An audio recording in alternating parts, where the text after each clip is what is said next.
दुकानदारों ने अपने दुकानों के आगे जो लगा रखे हैं जिससे वो उगाई करते हैं ये चीजें, ये यहाँ पर तो ये हालत हो गई है कि अगर इमरजेंसी में किसी को कोई तकलीफ हो जाए तो एम्बुलेंस यहाँ तक आ नहीं सकती है।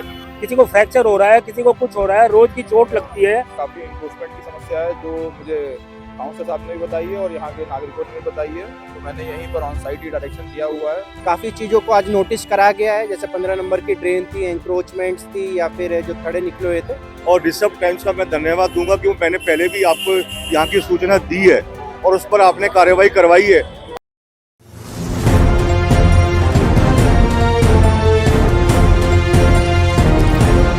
अवैध अतिक्रमण पर एमसीडी की सख्त कार्रवाई, रेडी पटरी वालों की अब खैर नहीं। दिल्ली में अवैध अतिक्रमण अब भारी पड़ने वाला है। दिल्ली नगर निगम ने सड़कों पर फैले अवैध कब्जों के खिलाफ सख्त कार्रवाई शुरू कर दी है। इसी कड़ी में deputy commissioner MCD Badal Kumar Shahdara ward पहुंचे, जहां उन्होंने खुद मौके पर पहुंचकर हालात का जायजा लिया।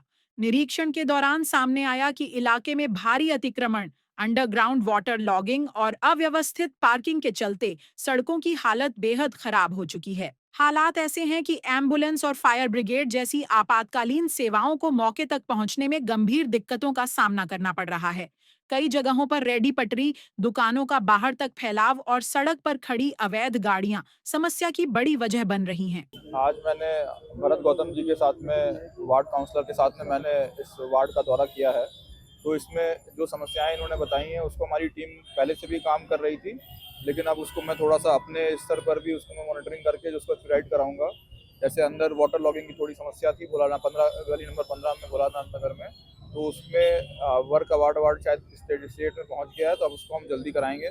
और दूसरा यहाँ पर काफ़ी इंक्रोचमेंट की समस्या है जो मुझे काउंसिलर साहब ने भी बताई है और यहाँ के नागरिकों ने भी बताई है, तो मैंने यहीं पर ऑन साइट ही डायरेक्शन दिया हुआ है। और मैं ये अपेक्षा अपने स्टाफ से करूंगा कि अगली बार जब मैं आऊँ तो यहाँ पर की जनता मुझे इस बात के लिए धन्यवाद दे कि यहाँ से जो इंक्रोचमेंट था वो रिमूव करा दिया गया है। काफ़ी समस्याएं थी, कई लोगों ने मेरे को भी वीडियो दी थी ऐसी कि भाई एंक्रोचमेंट्स की लगातार दिक्कत आ रही है, और मैं भी निगम में लगातार इस विषय को उठा रहा था। और मैंने अपने डीसी बादल जी से निवेदन करा था कि एक बार हम क्षेत्र का एक जॉइंट राउंड रखेंगे। उन्होंने हमारे निवेदन पे आज राउंड करा है। काफ़ी चीज़ों को आज नोटिस करा गया है, जैसे 15 नंबर की ड्रेन थी, एंक्रोचमेंट्स थी या फिर जो थड़े निकले हुए थे, और मेरे को पूरा यकीन दिलाया है डीसी साहब ने कि हम जल्दी से जल्दी इसका निवारण करेंगे। सर, आपातकाल सुविधाओं में दिक्कतें आती थी आपके वार्ड में, क्या लगता है 26 जनवरी की तैयारी भी मान सकते हैं इसको? बिल्कुल, आप इसको 26 जनवरी की तैयारी भी मान सकते हो, इसे रूटीन की तैयारी भी मान सकते हैं। ये हमारे जनरल काम है और हम इस काम में लगे हुए हैं। Deputy commissioner MCD Badal Kumar ने मौके पर ही संबंधित अधिकारियों को बुलाकर तुरंत कार्रवाई के निर्देश दिए और साफ कहा कि अवैध अतिक्रमण और वाटर लॉगिंग की समस्या को किसी भी सूरत में बर्दाश्त नहीं किया जाएगा। उन्होंने यह भी स्पष्ट किया कि अब इन मामलों की खुद मॉनिटरिंग की जाएगी और लापरवाही नहीं चलेगी। और डिस्टर्ब टाइम्स का मैं धन्यवाद दूंगा क्योंकि मैंने पहले भी आपको यहाँ की सूचना दी है और उस पर आपने कार्रवाई करवाई है। अब मैं 4 मुद्दे केवल बताता हूँ आपको क्या है। यहाँ पे रेडी पटरी का एनफोर्समेंट बहुत जबरदस्त है। इसके अलावा यहाँ पर जो पार्किंग में गाड़ियाँ लगी होती हैं डबल, दूसरे नंबर पे ये, तीसरे नंबर पे दुकानदारों ने अपने दुकानों के आगे जो लगा रखे हैं जिससे वो उगाई करते हैं ये चीजें, ये यहाँ पर तो ये हालत हो गई है कि अगर इमरजेंसी में किसी को कोई तकलीफ हो जाए तो एम्बुलेंस यहाँ तक आ नहीं सकती है। हम लोग इतने दुखी हैं, 60 साल में आज तक हमने ऐसा हालत नहीं देखे। प्रशासन को फायदा होना चाहिए, कार्रवाई तो होनी चाहिए। प्रशासन से हम लोगों ने सारी अपनी कोशिश कर ली है, सभी को कंप्लेंटें दी है। आज हमें उम्मीद है डीसी साहब आए हुए हैं, बादल कुमार जी, हमने अपनी बात उनके सामने रखी है और हम तो देखो उम्मीद करते हैं कि 1-2 दिन में इसका असर होगा। और मैं ऐसी कोई घटना हुई है कि यहाँ पर आग वाग लगकर फायर? ये ऐसी घटना अभी 2-3 महीने पहले हुई है कि एक बिल्डिंग में एसी फटा है, एसी फटने से आग लगी और एम्बुलेंस वहां तक पहुंच नहीं पाई और एक माँ और बेटे की निर्मम एकदम दर्दनाक वहां पे उनकी मौत हुई है।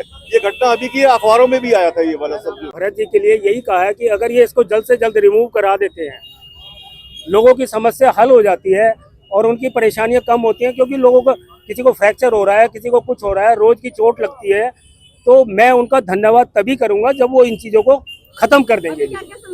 अभी तो मेन जो है एनक्रोचमेंट, और उसकी वजह से जो है ना लोगों को चलने फिरने में जो असुविधा है वो खत्म। आपातकालीन सुविधाएं नहीं पहुंच पाती है जी, क्योंकि जो है ना कोई भी एम्बुलेंस की हो या फायर की हो, वो सारी सर्विसेज जो है इनके अकॉर्डिंग जो है ना वो डिले होती हैं, सबकी सब डिले होती हैं। स्थानीय लोगों का कहना है कि दिल्ली देश की राजधानी है और मौजूदा सुरक्षा हालातों को देखते हुए 26 जनवरी से पहले आपातकालीन सेवाओं के रास्ते पूरी तरह साफ होना बेहद जरूरी है। एमसीडी की इस कार्रवाई से लोगों में उम्मीद जगी है कि अब हालात में सुधार होगा और आपात स्थिति में मदद समय पर मिल सकेगी। डिजिटल डेस्क से हिमांशु वर्मा और ग्राउंड से सोनिया शर्मा की रिपोर्ट। ऐसे ही ताज़ा जानकारी के लिए ऋषभ टाइम्स को सब्सक्राइब करें।